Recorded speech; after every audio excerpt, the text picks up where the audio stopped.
Salam semua para tetua, jumpa lagi bersama Mimin di channel Alurmu. Semoga para pendengar Alurmu selalu senantiasa dinaungi kebahagiaan, kesehatan, serta rejeki yang cukup. Oke, Mimin langsung lanjut ceritanya. Selamat mendengarkan dan hidupkan imajinasi para tetua. Cerita pun dimulai.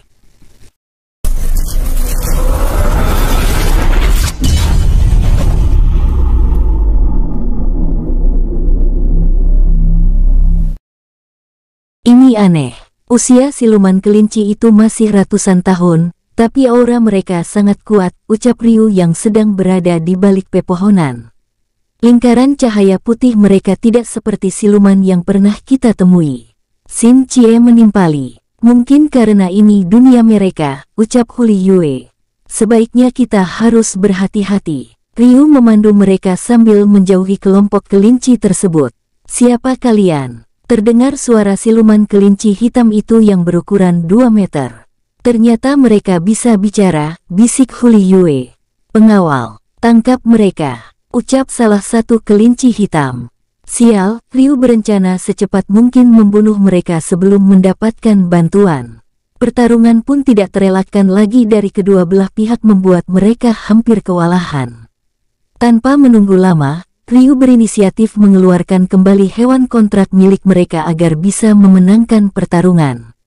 Dengan bantuan 3 hewan kontrak, kini di pihak Ryu mulai berada di atas angin dan berhasil membunuh kelinci hitam tersebut. Satu persatu hingga akhirnya tidak ada satupun yang tersisa. Kak Ryu, aku yakin tempat ini adalah wilayah kerajaan ataupun kekaisaran mereka. Xin Chie beranggapan, benar. Bukankah salah satu kelinci tadi mengucapkan kata pengawal, ucap Ryu. Jika begitu sama saja kita berhadapan dengan satu kerajaan, ini lebih buruk.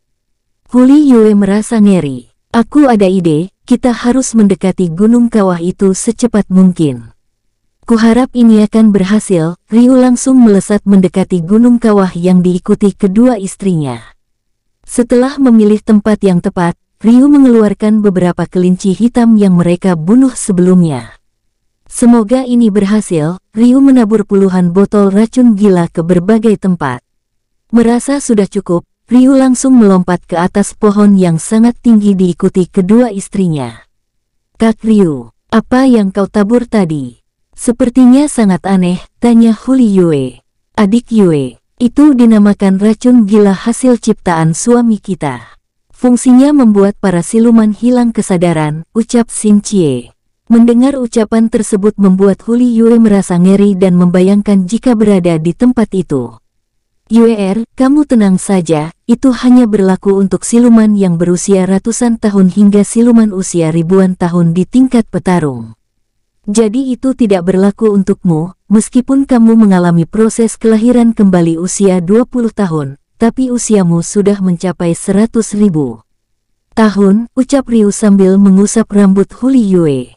Mendengar ucapan dari Ryu, kekhawatiran Huli Yue pun mulai reda. Di sisi lain, Xin Chie sedikit kaget setelah mendengar usia Huli Yue yang sebenarnya bisa dianggap sudah menjadi leluhur. 3 jam telah berlalu, puluhan siluman kelinci hitam datang ke tempat itu.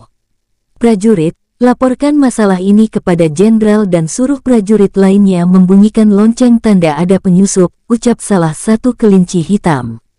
Baik, ucap kelinci hitam lain langsung menuju arah gunung kawah. Sekarang kita ke sana untuk memeriksa, ucap siluman kelinci hitam tadi. Saat mereka memasuki areal racun, saat itu juga pertempuran dari puluhan kelinci hitam terjadi di antara mereka sendiri. Merasakan ada sebuah pertempuran, kelompok yang lain mulai berdatangan mencoba untuk melerai. Alhasil mereka juga melakukan hal tersebut. Suara pertempuran pun semakin ganas, hingga menyebar ke berbagai tempat seakan tidak ada habisnya. Bunyi lonceng darurat pun kini terdengar membuat suasana semakin kacau, hingga secara perlahan bunyi pertempuran mulai mereda yang hanya tinggal beberapa kelinci hitam yang berukuran mencapai 3 meter yang kini tenaga mereka juga habis terkuras. Selesai, Ryu langsung membunuh semua yang tersisa langsung memasukkan ke cincin ruang. Mereka mulai beranjak dari tempat tersebut menuju kaki gunung yang tidak jauh lagi, mengingat waktu yang mereka butuhkan hanya 24 jam. Saat mereka menaiki gunung, kini mereka menemukan kembali jamur iblis dan beberapa sumber daya tingkat 3 untuk membuat pil kultivasi.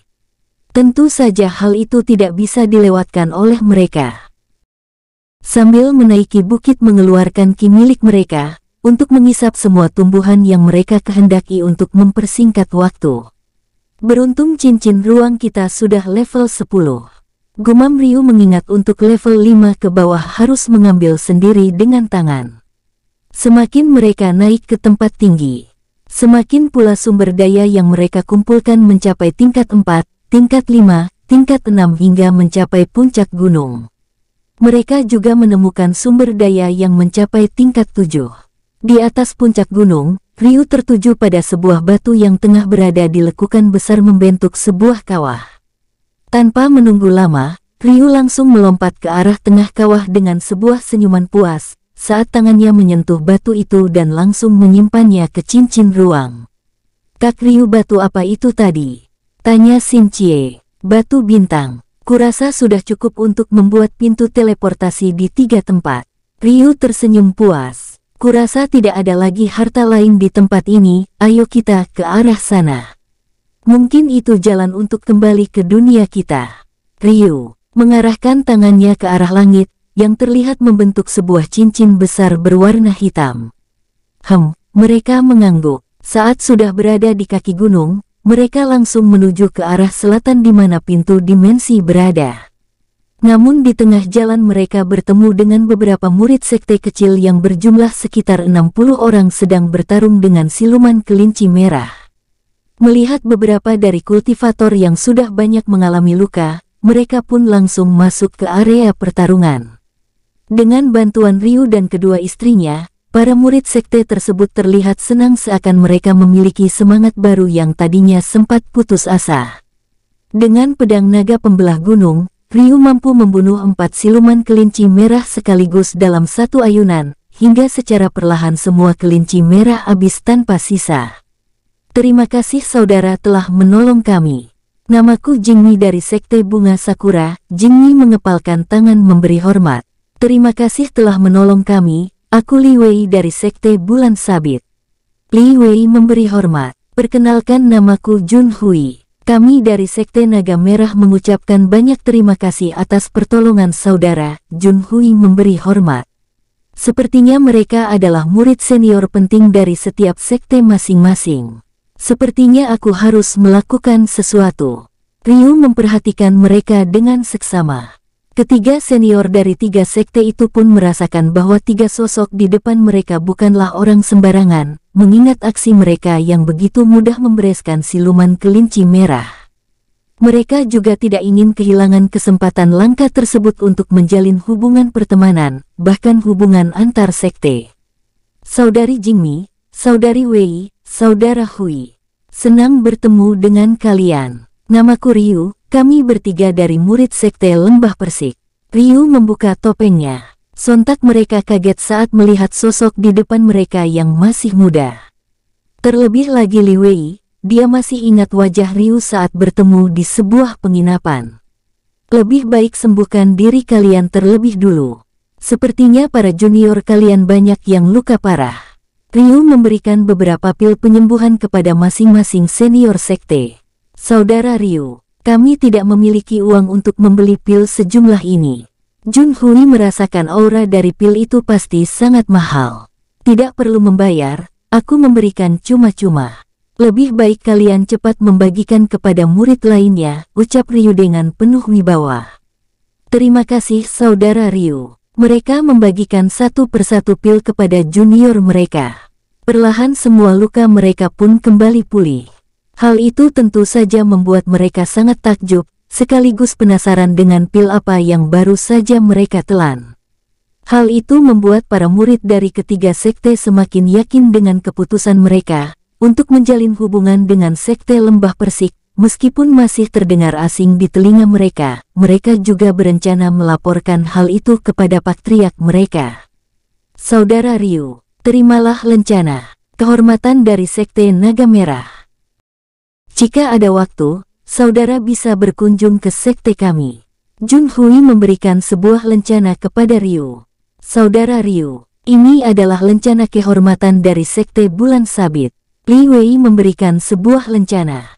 Di sisi lain, Jingyi terlihat ragu mengingat sekte mereka hanya menerima tamu wanita saja.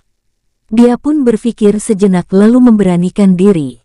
Saudara Ryu, maaf aku tidak membawa lencana kehormatan dari sekte kami. Namun aku akan meminta kepada guru kami saat keluar dari dunia kecil ini, Jingyi beralasan. Tidak jadi masalah. Mohon terimalah ini sebagai perkenalan kita. Ryu memberikan pil kultivasi tingkat 4 masing-masing satu kepada mereka. Terima kasih saudara Ryu. Mereka seakan tidak percaya dengan apa yang mereka dapatkan. Baiklah sekarang kita pergi ke pintu dimensi, mengingat waktu kita hanya sedikit. Ucap Ryu. Sebentar saudara Ryu, kami menemukan sebuah bangunan kuno di sana. Hanya berjarak 100 meter dari sini. Li Wei menunjuk sebuah arah. Saudara Ryu, kurasa sekarang sudah aman jika menjelajahi bangunan itu. Mengingat siluman kelinci merah sudah terbunuh. Junhui menimpali. Baiklah, tolong tuntun kita ke sana. Ucap Ryu. Mari, Junhui menuntun jalan. Tidak sampai setengah jam, mereka sudah sampai di sebuah bangunan kuno yang terlihat megah. Mari, sepertinya sudah aman, ucap Junhui. Setelah mencapai suatu ruangan, mereka langsung disambut oleh tumpukan koin yang berserakan di lantai. Hal itu tentu membuat mereka sangat senang dan mengumpulkan koin tersebut. Lain dengan Ryu, dia lebih memilih mencari jalur lain untuk mencari beberapa hal yang menurutnya sangat diperlukan. Ryu dan kedua istrinya pun terus berjalan sambil memeriksa di sekitar dengan spiritual mereka, hingga menemukan sebuah lorong yang menuju ke bawah tanah. Mereka langsung memasuki lorong tersebut hingga mencapai goa yang sangat luas dan panjangnya mencapai 100 meter. Sepertinya bangunan bawah tanah yang juga terdapat tumpukan bangkai siluman yang sudah menjadi tulang belulang. Kalian di sini saja. Sepertinya ada banyak perangkap di sini. Saat Ryu melangkahkan kakinya, muncul sebuah tombak yang sangat cepat hingga tidak sempat menghindar dan melukai lengannya. Kak Ryu, keduanya khawatir. Melihat kekhawatiran mereka, Ryu mengisyaratkan bahwa tidak perlu cemas, kemudian menggunakan tempurung kura-kura dan kembali melangkah. Jelek, sebuah tombak kembali muncul dan mampu memecahkan pelindung tempurung kura-kura. Kuat sekali, Ryu berkeringat dingin sambil memikirkan cara untuk melewatinya. Setelah berpikir cukup lama, Ryu menemukan seperti ada sebuah tombol yang ada di depan sekitar 50 meter. Aku harus mencobanya. Ryu merubah wujud menjadi kera petir lalu menggunakan langkah kilat dan wujud hantu. Sus, bayangan Ryu melesat cepat lalu menekan sebuah tombol. Terlihat ribuan tombak menancap ke berbagai sudut ruangan yang membuat Ryu kembali berkeringat dingin. Untuk memastikan bahwa ruangan tersebut sudah aman, Ryu berjalan sekali lagi dengan menggunakan langkah kilat dan wujud hantu, namun tidak ada lagi jebakan yang aktif. Sudah aman, Ryu memanggil kedua istrinya sambil berjalan ke sebuah pintu yang terbuat dari batu besar lalu menggesernya. Kini terlihat tumpukan koin emas yang tak terhitung jumlahnya hampir memenuhi ruangan tersebut. Tanpa menunggu lama, Ryu langsung memasukkan ke dalam cincin ruang yang diikuti Xin Chie dan Huli Yue yang baru saja datang.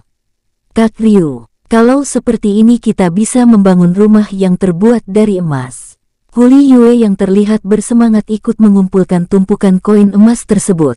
Setelah beberapa saat, semua koin emas pun sudah habis tanpa sisa, dan kini hanya terlihat sebuah peti batu yang terdapat sebuah tulisan. Mereka pun mendekatinya lalu membaca tulisan tersebut. Penyesalan yang kualami karena telah banyak melakukan kejahatan di seluruh alam semesta ini, dan membuat kekacauan di seluruh jagat raya tanpa tanding, dengan julukan Sang Dian Sang Dewa Petir, namun rasa bersalah SELALUMENGHANTUIKU. Kuharap bagi yang menemukan kitab ini, agar tidak mengulangi kejahatan yang sama denganku, dengan begitu baru aku akan merasa tenang saat bertemu para leluhur. Barang siapa yang menemukan tulisan ini, aku memintanya agar mengembalikan 5 kitab ini kepada negara asalnya. Kitab ini berasal dari benua bintang, di mana kitab es dikembalikan kepada negara es klan Bing. Kitab api harus diberikan ke negara api klan Huo. Kitab air harus diberikan ke negara air klan Sui. Kitab angin harus diberikan ke negara angin klan Feng. Kitab petir harus diberikan ke negara petir klan Sandian. Sebagai imbalan, aku akan memberikan seluruh hartaku dan sebuah dasar teknik untuk menciptakan elemen bawaan kalian menjadi 10 kali lebih kuat jika menggunakan salah satu kitab di atas. Namun harus diketahui, seseorang harus menemukan inti elemen yang hanya ada di benua bintang. Jika kitab ini tidak dikembalikan, peperangan akan selalu terjadi. Setelah membaca pesan tersebut, ketiganya saling berpandangan lalu membuka peti yang terdapat kerangka manusia, 5 kitab elemen dan 1 kitab teknik dasar yang terlihat sudah lusuh. Ryu dan kedua istrinya saling bergantian untuk membaca kitab teknik dasar elemen. Ini bukan teknik dasar, tapi teknik mengguncang alam semesta, ucap Xin Cie yang telah memahaminya. Seberapa kuat sosok senior ini? Ryu membayangkan bagaimana kuatnya jika sudah bergelar tanpa tanding. Ryu langsung membuka kitab petir tersebut lalu membacanya. Jika digabungkan dengan teknik dasar, maka ini bisa disebut teknik 7 petir mengguncang semesta. Merasa ngeri membayangkan jika itu dikuasai oleh kultivator. Ini juga tidak kalah, jika digabungkan akan menjadi amarah dewa APIMENGGUNCANG semesta. Xin Cie membaca kitab api. Jika ada waktu, aku akan menggabungkan kitab ini dengan kitab dasar. Dengan begitu, kekuatannya akan bertambah 10 kali lebih kuat, ucap Ryu. Lebih baik sekarang kita tinggalkan tempat ini, kurasa sudah tidak ada lagi harta di sini. Ryu beranjak keluar ruangan tersebut. Bagaimanapun suatu saat nanti Ryu akan berencana menuju benua bintang, sebagai rasa terima kasih kepada sosok senior kultivator petir tersebut. Ditambah lagi, jika tidak dikembalikan maka peperangan akan selalu saja terjadi karena saling mencurigai siapa yang telah mengambil kitab mereka dan imbasnya tentu saja rakyat kecil. Terlebih dengan dukungan kedua istrinya untuk menjelajah dunia yang belum mereka ketahui. Tentu saja membuat Ryu tambah bersemangat. Saudara Ryu, apa kau mendapatkan sesuatu? Tanya Junhui saat mereka telah berada di depan lorong. Ryu menjawab dengan anggukan. Baiklah, ini hasil yang kami bagikan. Junhui memberikan cincin ruang berisi koin. Kalian bagikan saja. Kami sudah mendapatkan bagian. Ryu menolak secara halus. Baiklah kalau begitu. Sekarang kita pergi ke portal dimensi sekarang. Sepertinya masih ada waktu, Junhui memandu mereka. Kini para murid sekte mulai bermunculan mendekati portal dimensi sambil menunggu waktu terbuka. Di sisi lain, terlihat dari sekte lembah racun sedang merencanakan sesuatu sambil berbisik satu sama lain. Terlihat para peserta sekte lain banyak yang kehilangan anggota mereka, terlebih dari sekte kecil kini hanya tersisa beberapa orang. Dari pihak sekte lembah racunlah yang terlihat masih banyak. Bahkan sekte kuil kebenaran telah kehilangan beberapa murid. Tentu saja hal itu membuat sekte lembah racun memberanikan diri dan berencana membuat onar. Hahaha, kalian ingin selamat, serahkan semua harta yang kalian dapatkan. Ucap senior sekte kabut racun. Saudara Gao, apa yang ingin kamu lakukan? Bukankah kita semua dapat andil dalam menjelajahi dunia kecil Tusi ini? Ucap salah satu senior sekte. Itu benar saudara Gao. Bahkan kami harus banyak kehilangan peserta untuk mendapatkan harta ini, timpal yang lain. Aku tidak peduli. Yang penting sekarang kalian serahkan semua harta itu pada kami. Atau kami akan mengambilnya secara paksa. Senior Gao mengancam. Senior Gao, apa yang mereka dapatkan itu hak mereka. Ucap Ling Hua dari sekte kuil kebenaran. Saudari Hua, apa kau ingin membela sekte sampah ini? Lihat posisi kalian semua, kalian sudah kalah jumlah. Apa ingin bertarung dengan kami? Yang Gao mengancam. Mendengar ucapan tersebut, Ling Hua sedikit takut mengingat posisi mereka kalah jumlah, bahkan jika digabungkan dengan sekte kecil lain posisi mereka juga kalah. Salah satu harapan mereka sekarang adalah Sekte Naga Awan. Namun dari gerak-gerik mereka lebih memilih untuk diam. Melihat dari tatapan mereka, salah satunya untuk menyaingi kekuatan lembah racun adalah murid Sekte Naga Awan. Aku tidak ingin mencampuri urusan kalian. Hong Li menyadari tatapan tersebut kepadanya. Saudara Li, aku tidak menyangka kalian hanya kelompok pengecut. Ling Hua sangat geram, lancang. Hong Li terlihat marah dan melepaskan aura membunuh. Merasakan aura pembunuh milik Hong Li, kini para murid sekte kecil nyalinya langsung ciut berkeringat dingin.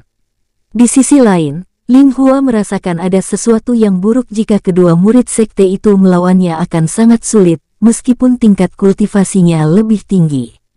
Begini saja, jika kamu mau jadi kekasihku, aku akan membantu kalian.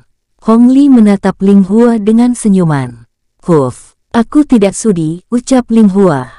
Saudara Li, bagaimana jika kita rampas semua harta mereka, lalu kita bagi dua? Yang Gao sedikit takut jika Hong Li akan membantu pihak Ling Hua. Aku tidak mau, urus saja urusan kalian. Hong Li menjauhi mereka. Hahaha, sekarang tidak ada lagi yang perlu dikhawatirkan. Rampas harta mereka. Perintah Yang Gao. Pertarungan antara sekte lembah racun dan beberapa sekte kecil tidak dapat dihindari. Li Wei, Jingyi dan Jun Hui pun ikut dalam pertarungan. Sebenarnya Xin Jie dan Huli Yue ingin membantu, namun hal itu dicegah oleh Ryu. Ryu berpikir sekte lembah racun melakukan itu bukanlah tanpa alasan. Melainkan ada hal yang mereka sembunyikan. Aku tidak akan membiarkan kalian semena-mena kepada murid sekte lain. Ling Hua mengeluarkan pedang dan melompat ke arah Yang Gao. Yang Gao, lawanmu adalah aku. Ling Hua melancarkan serangan pedang kepada Yang Gao. Terang, terang, terang. Yang Gao pun menangkis semua serangan dari Ling Hua. Lengkingan suara pedang kini terdengar di berbagai arah, dan terlihat beberapa dari sekte kecil mulai kewalahan dan mengalami luka. Murid sekte kuil kebenaran yang ikut membantu pun juga kewalahan dan mereka terluka. Di area pertempuran lain Ling Hua terlihat menguasai pertarungan hingga membuat Yang Gao kewalahan dan melompat ke belakang. Swoosh, Yang Gao melemparkan sebuah bubuk. Bruk, tubuh Ling Hua seketika melemah. Hahaha, kena kau, itu adalah bubuk racun pelemas tulang. Yang Gao terlihat senang. Dasar licik, aku akan membunuhmu. Ling Hua mengutuk dan berusaha untuk bangkit. Apa? Membunuhku? Lihat posisimu sekarang gadis manis. Sekarang akulah yang akan membunuhmu. Yang Gao melompat ke arah Ling Hua. Bom, duar, duar, sebuah bayangan yang sangat cepat memukul Yang Gao membuatnya terpental. Apa? Semua menoleh ke arah suara. Seakan pertarungan terhenti. Uhuk, uhuk, hoek. Yang Gao memuntahkan darah segar. Di balik bubuk racun yang sangat pekat terlihat sosok yang sedang menggendong Ling Hua keluar dari kabut beracun tersebut. Senior, murid sekte kuil langit berlari ke arah Ling Hua. Saudara Ryu, kaukah itu? Ling Hua berusaha mengangkat tangannya dan berusaha menyentuh topeng tersebut. Tidak berkata apapun, Ryu mengangguk kecil menempelkan tangannya ke dada Ling Hua untuk menyedot racun. Seketika tubuh Ling Hua mulai membaik dan semua racun pada tubuhnya kini telah hilang. Xin Jie dan Huli Yue pun datang ke tempat itu. Cier, Yue, berikan pil pada murid yang terluka. Ryu berjalan ke arah Yang Gao bersama murid juniornya. Senior Gao, para murid sekte lembah racun mulai berdatangan ke arah Yang Gao. Aku tidak apa-apa. Yang Gao kembali bangkit dengan penuh amarah dan mengisyaratkan sesuatu kepada juniornya. Semua mengangguk, melemparkan beberapa bubuk racun ke arah Ryu dan menutupi seluruh areal tempat Ryu berada. Apa? Semua murid sekte lain merasa khawatir dengan bubuk itu.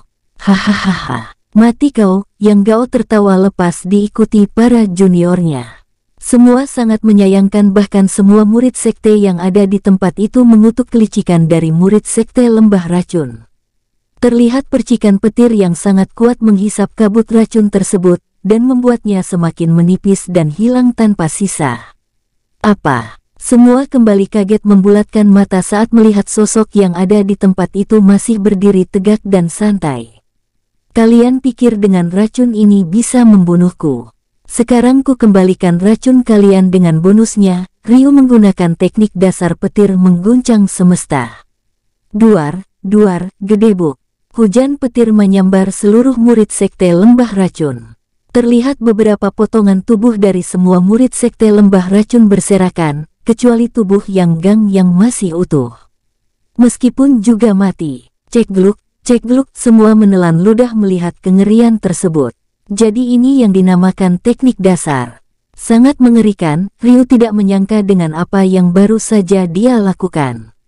Ryu kembali berjalan ke arah kedua istrinya dan Ling Hua berada dengan santai, menyambut wajah yang terlihat ketakutan. Dengan senyuman, saudara Ryu, Junhui, Li Wei, dan Jingmi menyapa Ryu dengan sedikit gugup. Maaf telah membuat kalian khawatir, Ryu menyapa mereka dengan ramah. Kalian ambil saja semua harta yang ada pada murid sekte lembah racun itu, sebagai ganti rugi karena mereka telah melukai kalian. Dengan satu syarat, jangan beritahukan kejadian ini. Ryu memandang para murid sekte kecil itu. Baik, mereka menjawab dengan gugup menuju potongan mayat dari sekte lembah racun. Saudara Ryu, terima kasih atas bantuannya. Ling Hua yang sedari tadi sudah sadar dia juga melihat kejadian tersebut. Tidak masalah, sudah menjadi kewajiban kita menjadi seorang kultivator untuk saling melindungi. Dan untuk murid sekte lembah racun, memang sudah pantas untuk mereka karena sudah banyak melakukan kejahatan, ucap Ryu. Mendengar ucapan tersebut baik dari sekte kuil kebenaran dan beberapa sekte kecil sangat setuju akan hal itu, mengingat mereka lah yang sering membuat ulah. Dari kejauhan semua murid sekte naga awan yang dari awal terus memperhatikan serangkaian kejadian, kini mereka hanya memilih diam dan tidak ingin berurusan dengan sosok tersebut. Kak Ryu, sepertinya portal dimensi mulai terbuka. Huli Yue bersuara. Saudari Hua, Wei, Jingmi, saudara Hui. Suatu hari nanti kami akan bertamu ke sekte kalian. Ryu memandang mereka dengan ramah. Swoosh, 3 bayangan seperti kilat menuju pintu dimensi. Semua kembali terlihat kaget, bagaimana bisa seorang kultivator yang masih level 45 dan 46 bisa secepat kilat. Saudara Ryu, kuharap kamu tidak akan melupakan janjimu. Sebuah senyuman puas terlihat dari wajah Junhui, dan semua dari murid sekte kecil juga sangat senang dengan sosok yang baru saja mereka kenal yang begitu sangat ramah, namun menyimpan kekuatan yang besar. Kecuali Ling Hua, kini pikirannya mulai kacau dan masih merasakan sentuhan hangat dari sosok yang menyelamatkan hidupnya dari kematian, namun mencoba untuk menyembunyikan hal tersebut agar tidak diketahui juniornya. Saat pintu terbuka lebar, semua yang ada di situ melompat untuk keluar dari dunia kecil Tuzi. Kini di depan pagoda kembar semua menantikan kedatangan dari murid mereka masing-masing. Satu persatu murid pun keluar dari dunia kecil dengan membawa sumber daya yang mereka kumpulkan untuk keperluan sekte dan untuk mereka sendiri. Setelah semua murid sekte lain sudah meninggalkan tempat itu, kini hanya tinggal sosok wanita cantik seusia 40 tahun sedang menunggu muridnya yang masih belum muncul hingga portal dimensi tertutup rapat dengan sempurna. Di tempat yang sudah jauh dari pagoda kembar, Ryu dan kedua istrinya terus melanjutkan perjalanan mereka, melewati hutan menuju ke arah sumber air panas.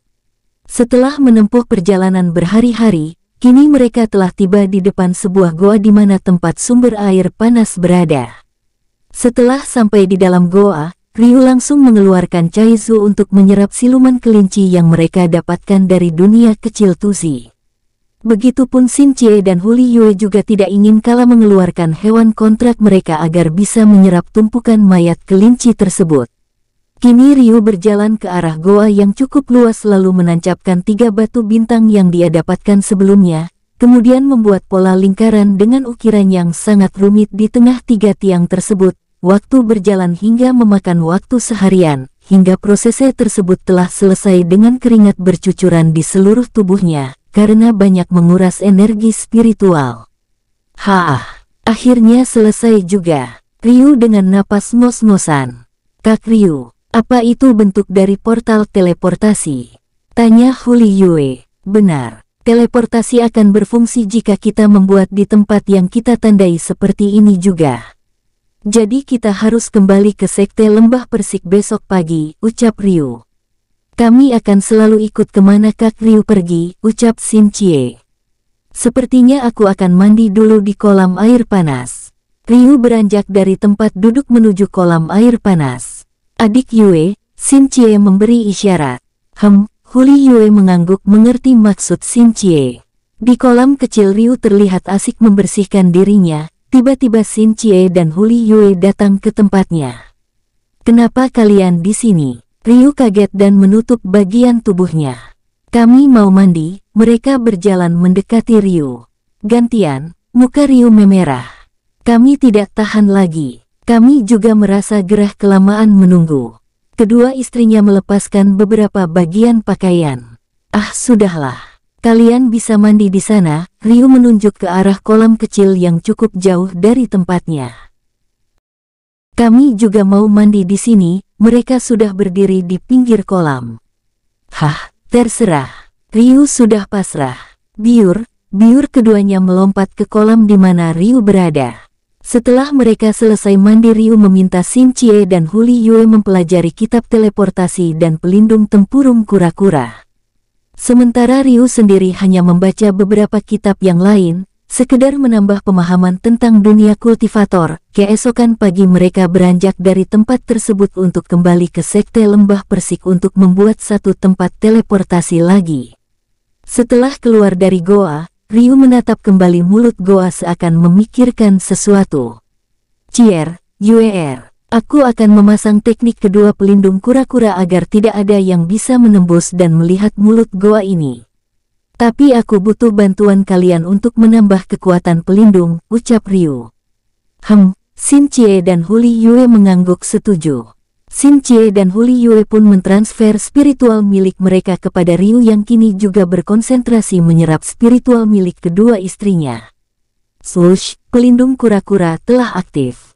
Jika seperti ini aku yakin kultivator di bawah level 80 bahkan siluman berusia 100.000 tahun juga tidak akan mampu menemukannya, bahkan menembusnya, ucap Ryu.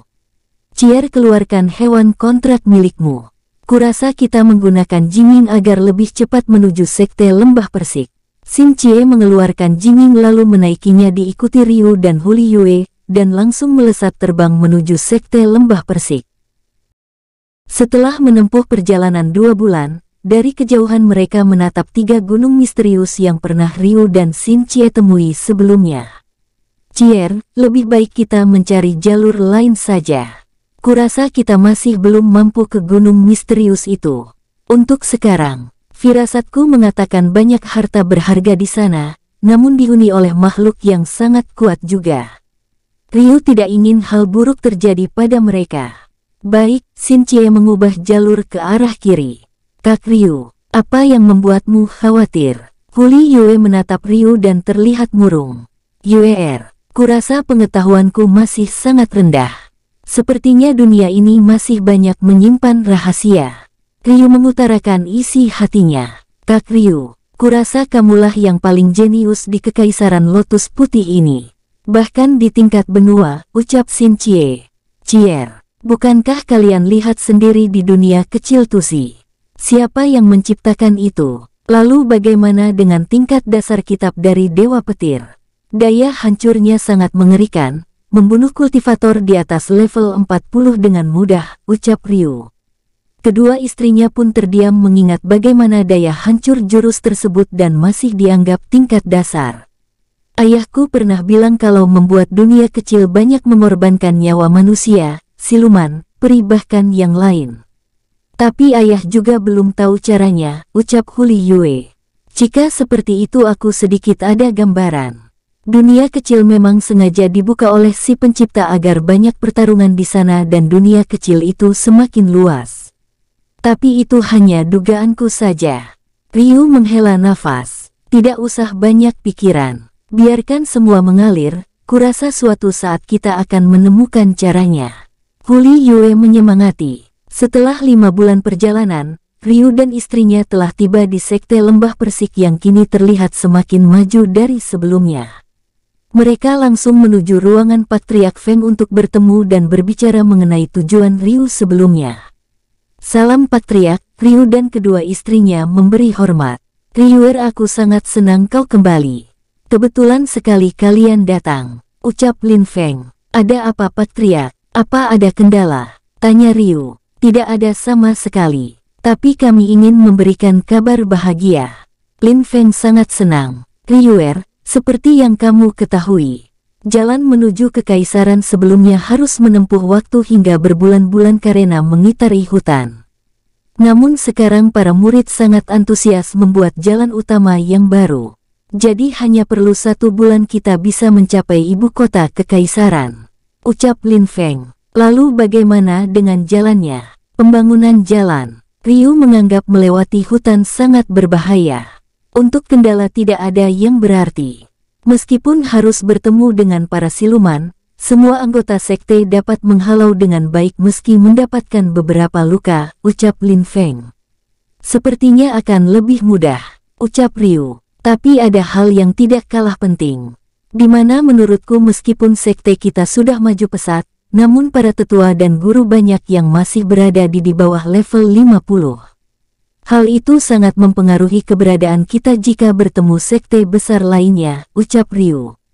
Kamu benar. Meskipun perkembangan mereka begitu cepat, namun mereka sebagai tetua dan guru di sini semua adalah muridmu sendiri, meskipun di antara mereka banyak yang sudah tua, ucap Lin Feng. Aku tidak ingin mengambil resiko untuk merekrut beberapa guru dari luar. Lin Feng mengerutkan kening. Itulah aku kembali ke sini, aku akan sedikit membantu. Paling tidak untuk tetua, guru atau petugas lainnya, ucap Ryu. Ryuer. Apa ada cara? Lin Feng mengerutkan kening. Aku ada sedikit cara. Kita akan menuju suatu tempat dengan menggunakan teleportasi, ucap Ryu. Teleportasi. Bagaimana caranya? Lin Feng terlihat serius. Patriark Feng, aku akan mencari sebuah tempat untuk membuat tempat teleportasi, ucap Ryu. Jika seperti itu, kamu bisa gunakan goa di belakang bangunan utama sekte yang direncanakan untuk latihan tertutup. Kami juga telah menambah luas goa tersebut. Lin Feng menawarkan. Baiklah, besok aku sendiri yang ke sana. Patriark, aku meminta bantuanmu untuk mengatur semua. Setiap orang yang masuk nanti maksimal 20 orang, ucap Ryu. Itu pekerjaan mudah, kamu tenang saja. Lin Feng terlihat senang. Patriark Feng, untuk masalah pil kultivasi, aku akan menyiapkan semua. Jadi untuk sumber daya, kalian tidak perlu khawatir. Xin Chie bersuara mengingat mereka pasti membutuhkan pil kultivasi yang sangat banyak. Terima kasih atas bantuan kalian semua. Lin Feng tersenyum lebar. Jika begitu, kami pamit undur diri. 3 hari lagi kita akan bertemu di belakang bangunan utama. Ryu meninggalkan ruangan menuju kediaman ayahnya Liu Meng. Di kediaman Liu Meng, mereka telah disambut dengan senyuman kebahagiaan dengan pulangnya anak serta menantunya. Ryu juga menceritakan tujuan mereka. Xin Chie juga berencana untuk membuat pil kultivasi dari semua sumber daya yang telah mereka dapatkan. Kali ini Xin Chie dan Huli Yue mengerti akan tujuan suami mereka, karena melindungi negara bukan hanya dibebankan untuk beberapa orang saja apalagi seorang diri. Sekuat apapun mereka nantinya, tentu saja tidak akan mampu menghadapi masalah kekaisaran, mengingat serangan dari musuh pasti akan mencari yang lemah terlebih dulu. Ryu juga berencana akan membuat lencana khusus untuk anggota sekte lembah persik sesuai tingkat jabatan, tingkat murid hingga beberapa untuk tamu kehormatan. Setelah selesai perbincangan, mereka kembali melakukan aktivitas seperti biasa sambil menunggu malam tiba untuk istirahat. 3 hari kemudian, kini para tetua, guru, serta para petugas lainnya telah berkumpul di dalam goa yang sangat besar. Tepat di depan mereka telah ada 3 tiang teleportasi yang telah disiapkan Ryu sebelumnya. Sepertinya semua sudah berkumpul. Kita akan mulai saja. Ryu meletakkan puluhan inti roh siluman kelinci. Baik guru, beberapa tetua, guru dan petugas divisi memberi hormat. Kalian tidak perlu memanggilku guru lagi. Terlebih kalian sudah memiliki jabatan, bahkan kalian banyak yang tua dariku. Ryu menghentikan aktivitasnya. Mendengar ucapan itu, semua saling berpandangan harus memanggil Ryu. Bagaimanapun Ryu adalah guru mereka. Di sisi lain Ryu adalah orang paling penting di Sekte Lembah Persik. Begini saja, bagaimana jika kami memanggil dengan sebutan Tetua Agung? Tetua Jianheng berpikir panggilan itu sangat cocok. Setuju, yang lain serempak. Hah, baiklah. Ryu menggelengkan kepala dan kembali meletakkan inti roh siluman hingga terlihat lingkaran besar bercahaya. Sepertinya sudah aktif. Sekarang silahkan berdiri di dalam lingkaran itu. Ryu menunjukkan kepada mereka. Baik, 20 orang masuk ke dalam lingkaran dalam waktu beberapa detik. Mereka pun menghilang yang diikuti inti roh yang juga hilang. Untung masih banyak inti roh, gumam Ryu. Ryu kembali mengisi inti roh siluman hingga terlihat lagi cahaya yang muncul dari lingkaran hingga berulang-ulang. Sampai tidak ada satupun yang tersisa dari semua yang ada di dalam goa tersebut. Di goa yang lain, mereka telah berkumpul menunggu instruksi selanjutnya tentang apa yang akan mereka lakukan. Ryu dan kedua istrinya yang terakhir muncul, kini tengah memberikan penjelasan kepada mereka sedetail mungkin. Xin Chie juga mengeluarkan semua kotak yang berisi pil kultivasi agar dapat mempercepat kultivasi mereka. Mengingat saking banyaknya, mereka membuat sebuah kolam besar dari gabungan kolam-kolam kecil tersebut hingga bisa menampung banyak orang sekaligus. Namun bagi Ryu dan kedua istrinya lebih memilih untuk memperhatikan jalannya proses kultivasi mereka agar tidak ada gangguan.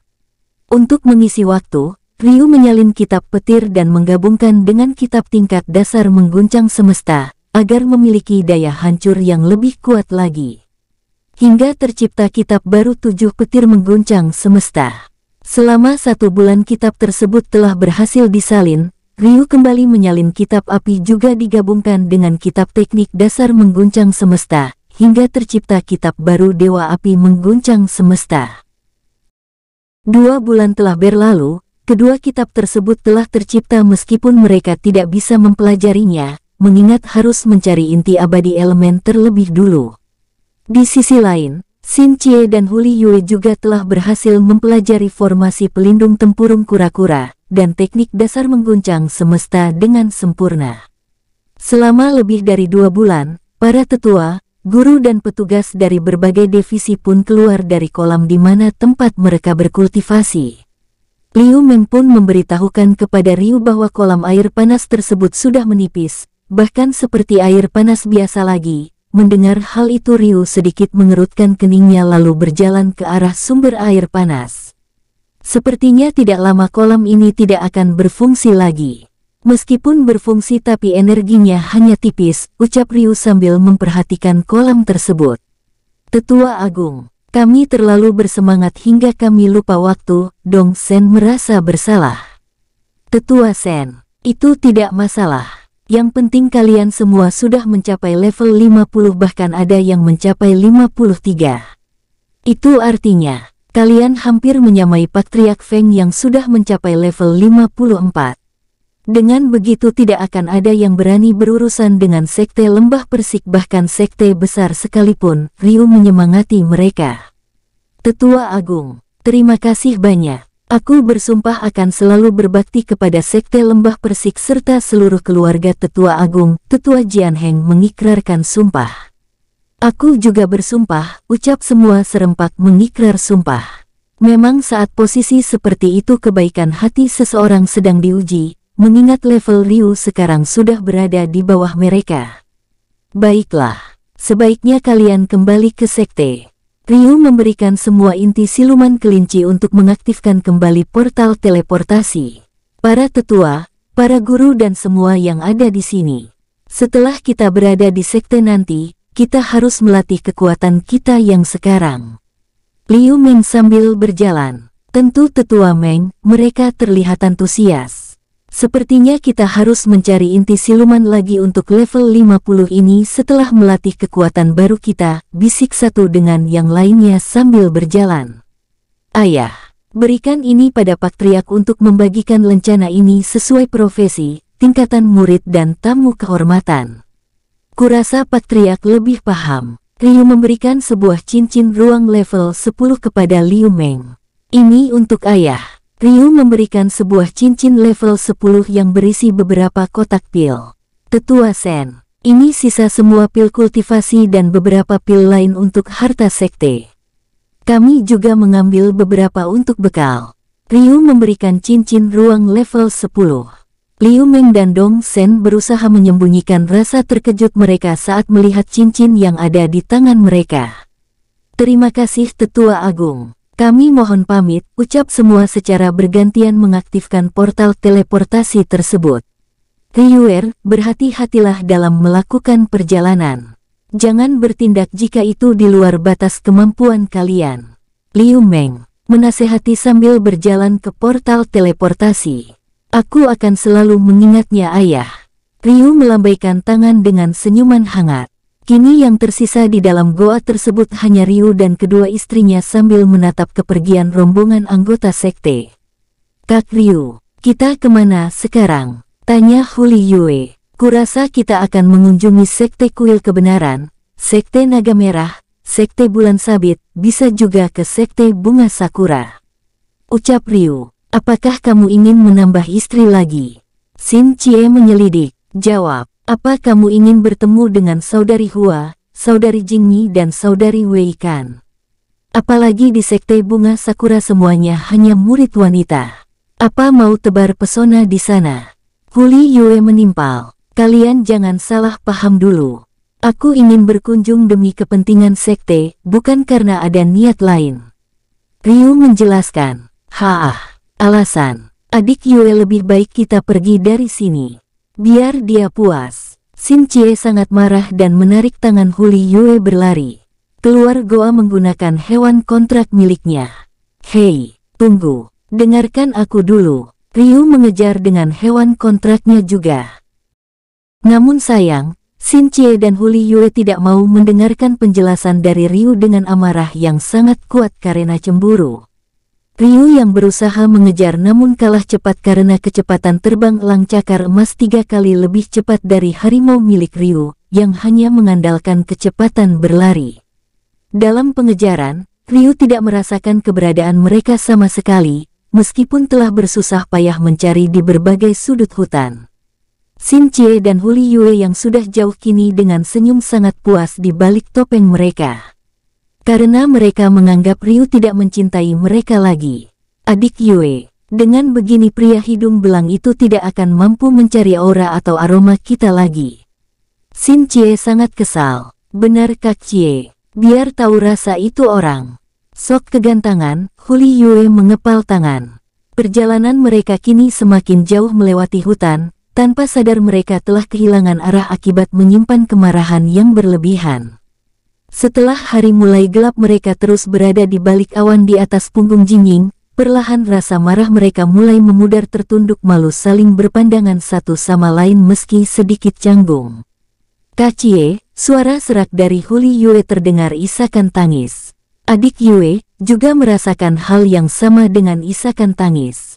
Terdengar sebuah tangisan keras dari keduanya sambil berpelukan menyesali apa yang telah mereka perbuat. Hari mulai gelap. Mereka memutuskan untuk mencari tempat yang aman untuk bermalam mengingat hari sudah malam. Setelah melakukan pencarian di balik hutan yang gelap, kini mereka menemukan sebuah gubuk yang telah lama tidak berpenghuni terlihat kumuh dan berdebu. Adik Yue, sebaiknya kita beristirahat di sini saja mengingat hari sudah malam, lagi pula. Di sini terlihat aman. Xin Chie berusaha menenangkan hatinya. Kak Chie. Besok pagi kita harus mencari Kak Ryu. Huli Yue terlihat tidak tenang. Adik Yue, besok pagi kita akan mencarinya. Xin Chie berusaha menghibur.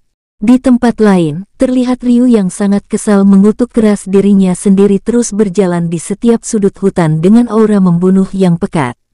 Dengan hewan kontrak miliknya berlari ke segala bagian hutan yang juga sambil membantu Ryu untuk menghalau para siluman yang menghadang mereka. Kejadian pertempuran itu terus terulang hingga berkali-kali membuatnya terluka parah, hingga tidak mampu bergerak kembali ke kening Ryu. Ryu yang melihat itu, kembali melanjutkan pencariannya dengan berjalan kaki sesekali menggunakan langkah kilat. Para siluman yang merasakan hawa pembunuh milik Ryu memilih untuk menghindar dan melarikan diri, walaupun ada beberapa yang menghadangnya. Namun sialnya para siluman tersebut, baru saja mereka mendekat nyawa mereka juga langsung melayang. Gabungan aura pembunuh, wujud kera petir, teknik pelindung kura-kura, disertai dengan adanya pedang naga pembelah gunung. Ryu seperti seorang monster yang membuat kerusakan hutan yang ada di sekitarnya. Sudah sangat banyak siluman yang terbunuh, mulai dari usia ribuan tahun tingkat dasar hingga usia ribuan tahun tingkat surgawi, bahkan beberapa tingkat suci. Saat di pinggir hutan, Ryu pun telah kehilangan tenaga hingga membuatnya jatuh pingsan di dekat sungai. Keesokan pagi terlihat sosok wanita paruh-baya sedang berjalan ke sungai untuk mandi dan mencuci pakaian. Sontak kaget melihat sosok yang terbaring di tepi sungai dengan kondisi mengenaskan. Wanita itu langsung melepaskan bawaannya berlari ke arah rumah untuk mencari suaminya. "Suamiku, suamiku." Wanita itu memanggil dari luar rumah dengan napas terputus-putus. "Istriku, ada apa?" Sosok pria berbadan kekar keluar dari rumahnya. "Suamiku, ada mayat di tepi sungai. Sepertinya terkena serangan siluman," ucap wanita itu. "Antar aku ke sana." Pria kekar itu menuju sungai. Setelah mencapai sungai, istrinya menunjukkan tempat tersebut lalu berlari kecil mengikuti suaminya yang sudah duluan. Pria itu pun mendekati Ryu yang terlihat banyak luka sayatan dengan pakaian yang menutupi beberapa bagian kulit saja. "Ah, masih hidup." Pria tersebut sangat kaget mengingat luka yang dialami pemuda di depannya sangat parah. "Istriku, kita harus menolongnya secepat mungkin." Pria tersebut membopong tubuh Ryu ke rumahnya. Wanita itu yang terlihat panik kini berusaha menenangkan diri, lalu mengambil air hangat dan diserahkan kepada suaminya. Saat hari sudah sore, Ryu tersadar dari pingsannya dan merasakan seluruh tubuh masih sakit serta kepalanya seakan mau pecah, berusaha bangkit dari tempat tidur. "Ada di mana ini?" Ryu memperhatikan di sekitar yang terasa asing. "Syukurlah kamu selamat nak, tadi pagi kami menemukanmu dalam kondisi terluka parah," ucap pria tersebut. "Terima kasih telah menolongku," ucap Ryu sambil merasakan sakit. "Oh ya, namaku Yuen, dan ini istriku Yuyin." Yuen memperkenalkan diri mereka. "Jika boleh tahu siapa namamu dan tempat asalmu? Kenapa kamu bisa sampai seperti ini?"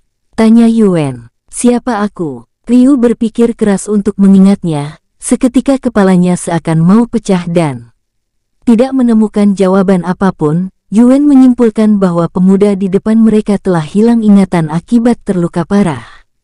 Melihat hal tersebut, Yuen memintanya untuk beristirahat dan tidak lagi mempertanyakan siapa pemuda yang mereka tolong, sampai menunggu dia benar-benar pulih.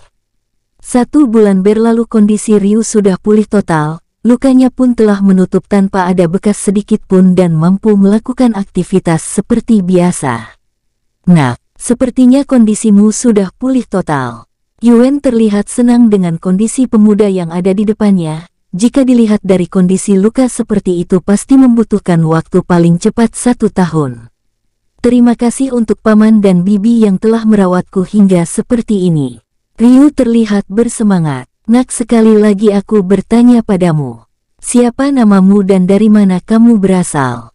Yuen kembali serius. Mendengar pertanyaan tersebut, Ryu kembali mengingat namun tidak menemukan apapun. Hanya menjawab dengan menggelengkan kepala. Yuyin yang baru saja datang ke tempat mereka sedang duduk, kini juga terlihat antusias menantikan jawaban dari pemuda tersebut. "Begini saja, kebetulan kami menemukanmu di pinggir sungai jadi kamu diberi nama Ziliu, anak sungai." Yuen memberi saran. "Ziliu, kedengarannya cukup bagus. Aku menerimanya." Ryu terlihat senang. "Nak, kebetulan kami bersama pamanmu telah kehilangan anak yang mungkin seusiamu, jika dia masih hidup. Bagaimana jika kami mengangkatmu sebagai anak kami?" Yuyin bersuara. Mendengar ucapan tersebut Ryu sedikit berpikir, namun dia merasa tidak enak mengingat kebaikan mereka.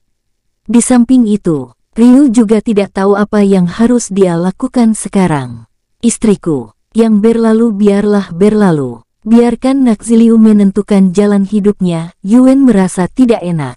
Tapi suamiku, Yuin seakan tidak menerima. Baik paman, bibi, aku menerimanya.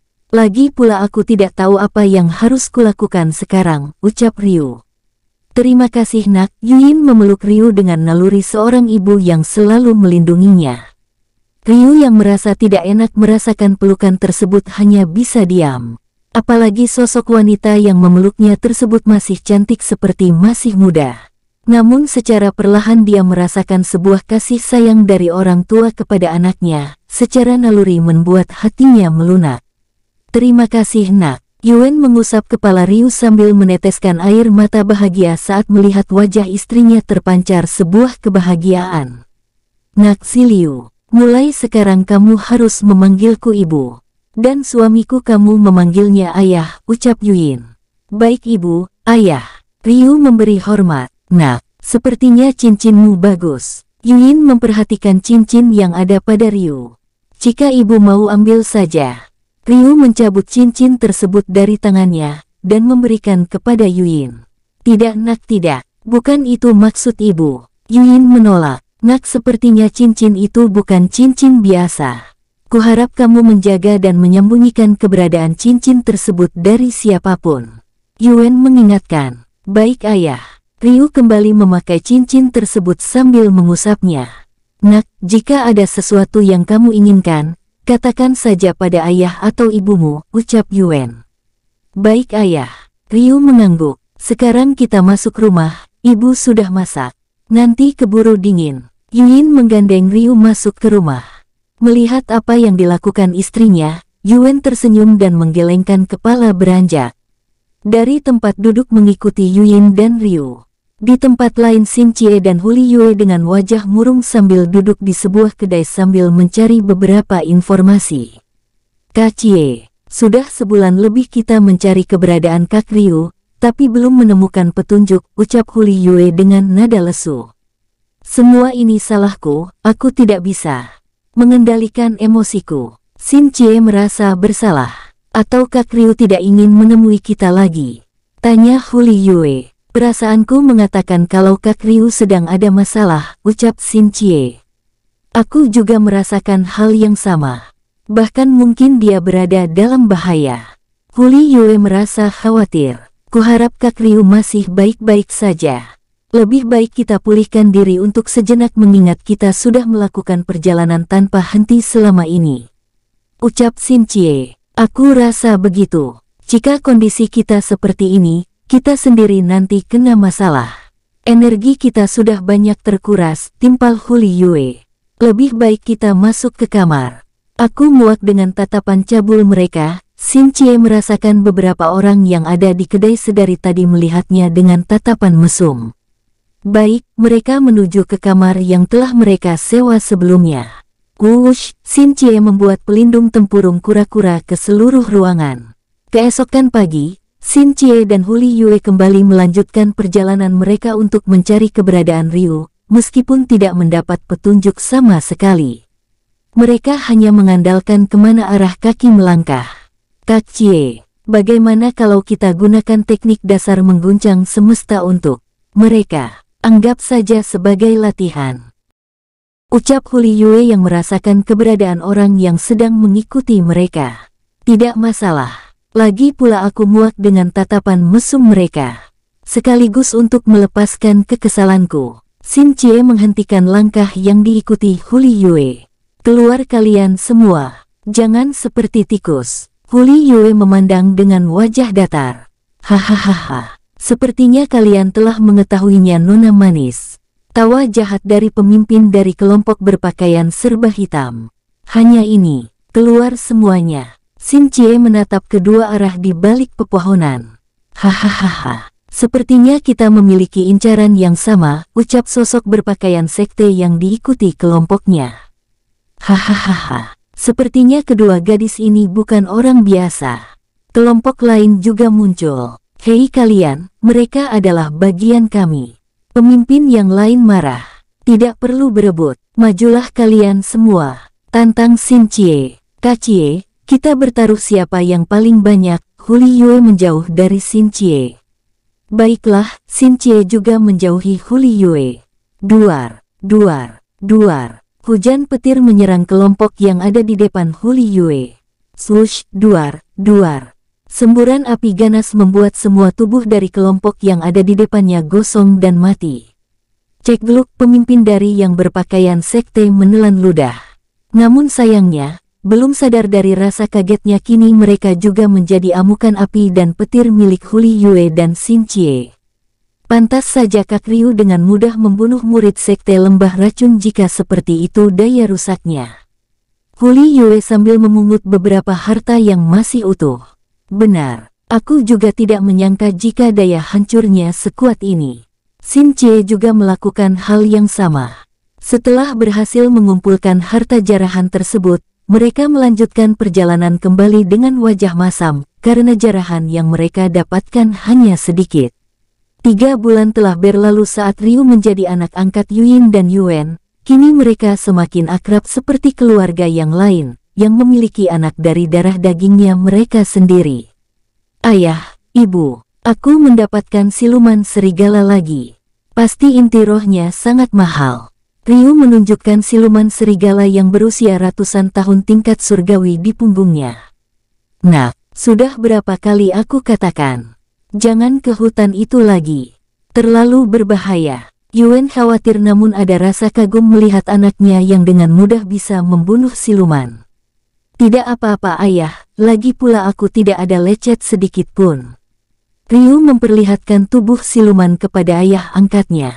Nak, biar ayah yang jual siluman itu. Kamu mandi sana, bersihkan badanmu dari darah itu. Yuan sambil membersihkan kebun. Ayah, biar aku saja yang membawanya. Lagi pula aku ingin melihat pemandangan desa ini. Ryu beranjak menuju rumah pedagang sumber daya. Ryu terus berjalan melewati pemukiman warga tanpa memperdulikan semua tatapan aneh dari warga. Bukankah itu anak dari saudara Yuan? Tanya salah satu warga. Benar, dia adalah Ziliu, anak dari Yuan. Dia lebih senang berburu ketimbang bertani. Ucap yang lain, sepertinya dia orang yang berbakat. Kurasa ada baiknya kita laporkan ini kepada kepala desa, agar merekomendasikan masuk ke sekte pedang kuno. Ucap warga lain. Benar saudara, mengingat beberapa tahun ini tidak ada satupun yang lolos masuk sekte pedang kuno dari desa kita ini, yang lain menimpali. Baiklah, aku akan menemui kepala desa, semoga pemuda itu bisa membawa nama harum desa kita ini. Ucap warga lain. 5 hari kemudian, Ryu dan keluarga kecilnya sedang duduk bersantai di dalam rumah, mengingat semua pekerjaan mereka telah selesai. Saudara Yuan, ini aku kepala desa. Kepala desa berdiri di depan pintu. Silahkan masuk kepala desa, sambut Yuan. Ada apa-apa kepala desa sampai datang kemari? Yuan bertanya. Begini saudara Yuan, aku mendengar dari beberapa warga tentang Nak Ziliu yang sering berburu siluman. Banyak warga yakin kalau anak saudara Yuan ini adalah orang yang berbakat, untuk itulah aku datang kemari, ucap kepala desa. Ah, begitu. Yuan seakan tahu arah pembicaraan. Pak Kepala Desa, ada apa kau mencariku? Apa aku ada salah? Ryu bertanya dengan polos. Kamu tidak bersalah nak, tapi aku ingin merekomendasikanmu untuk menjadi murid sekte pedang kuno, agar kamu menjadi kultivator hebat dan bisa menjadi kebanggaan desa ini, jelas kepala desa. Kultivator itu apa? Tanya Ryu. Ah, itu. Kepala desa menatap Yuan dan Yuyin sedikit menunduk. Hal itu memang mereka rahasiakan kepada Ryu atas permintaan Yuyin yang seakan tidak ingin kehilangan anaknya meskipun bukan dari darah dagingnya. Pembicaraan itu pun menjadi alot karena Yuyin seakan tidak ingin kepala desa menjelaskan tentang dunia kultivator kepada Ryu. Namun karena rasa keingintahuan Ryu membuat Yuyin terlihat pasrah dan berharap agar Ryu tidak berminat. Kepala desa dengan sabar menjelaskan menurut pengetahuannya tentang dunia kultivator, membuat Ryu sendiri semakin tertarik. Meskipun tidak ikhlas, akhirnya Yuyin menyadari bahwa dia tidak mungkin selalu berada di sisi Ryu. Apalagi Ryu sekarang sudah dewasa dan harus memilih jalan hidupnya sendiri. Kepala desa pulang dengan wajah tersenyum sangat puas dengan keputusan tersebut, dan meminta Ryu untuk bersiap besok pagi, karena dia sendiri yang akan membawanya ke Sekte Pedang Kuno. Pada keesokan harinya, Ryu terlihat sudah menunggu kedatangan kepala desa sambil membawa beberapa bekal yang telah disiapkan oleh orang tua angkatnya.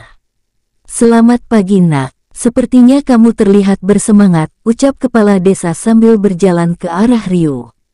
"Selamat pagi Pak Kepala Desa," Ryu memberi hormat. "Nah, jika ada waktu datanglah kemari, kami akan selalu merindukan kedatanganmu, Yuin seakan tidak ingin berpisah. Nah, belajarlah dengan tekun agar kamu bisa menjadi kebanggaan desa ini," ucap Yuan. "Baik ayah," Ryu melangkahkan kakinya mengikuti kepala desa yang sudah menunggunya. Bersambung. Sampai ketemu di episode selanjutnya, semoga kalian semua selalu terhibur, dan terima kasih.